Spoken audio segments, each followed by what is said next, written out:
All right, just a quick review. We've done the simple method for solving a Rubik's Cube.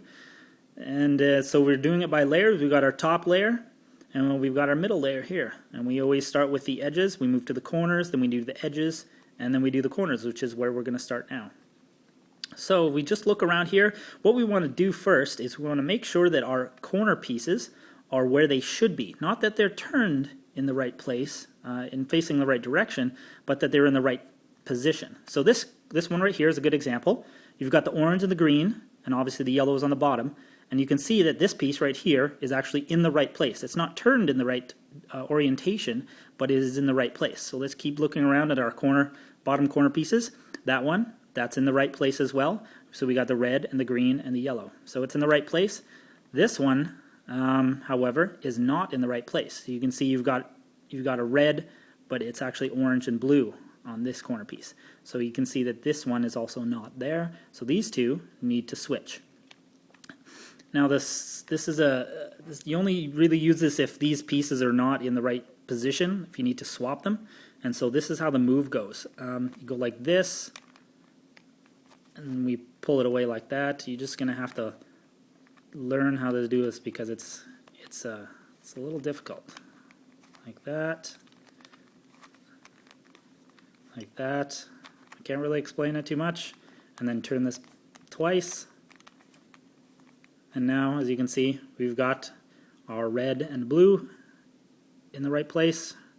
And then we've got our blue and orange in the right place. So they swapped positions. Now, again, we're not worried about if they're turned in the right direction.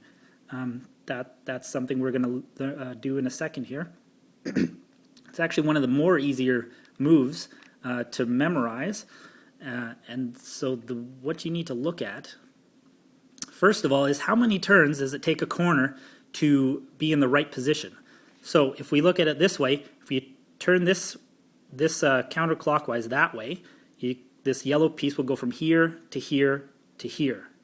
So that would be 2 moves, 2 turns. So 1 turn and then 2 turns. So this is a 2. We look at this one here. This is a 1 because it'll only take 1 turn to go from here to here. And again, that's another 1, and that's another 2.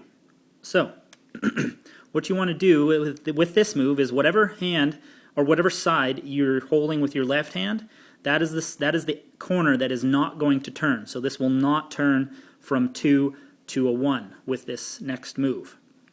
And so here's how the move goes. It's really, really easy. You're going to bring this side down. You're going to turn it over once. You're going to lift it back up again. You're going to turn it again once. And then you're going to bring this down, and then you're going to turn it twice. 1, 2, so the white piece is back where it should be. You're going to lift it up, and then turn twice again. 1, 2. So now as you can see, this piece, it didn't rotate at all. But this one, which was also a 2, is now a 1. This one that was a 1 is now a 0. It doesn't need to be turned at all. Again, this one that was a 1 is now a 0. So once you hold a 2, it's called holding a 2. We held this 2. What we want to do is we want to hold it until we have something where we have a 0, 2, 2 configuration or a 0, 1, 1. So you can hold the 0 and then turn all the other ones. And the easiest way to do that, if you're not seeing it right away, is to hold the 2 until you get that. So we're going to do the move again, like this. All right, and then 2. So our white piece is back. Lift it up, and then again twice. So now we have a 2, we have a 2, we have a 2, and a 0. So now it's another simple matter of holding the 0. So the 0 is not going to turn this time when we do the move. We're going to bring that down.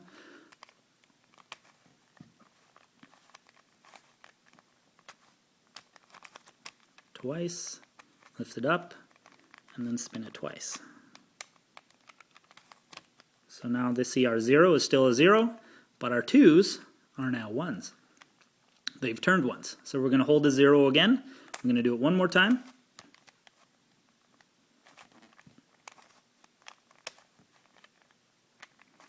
Twice. Lift it up. And as you can see, now our 1s have become 0s. All right. So now we have our corner pieces done.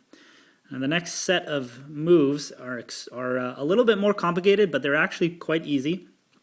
I think the swapping of the two corners is the most difficult one to remember, and we'll just continue that in our next video.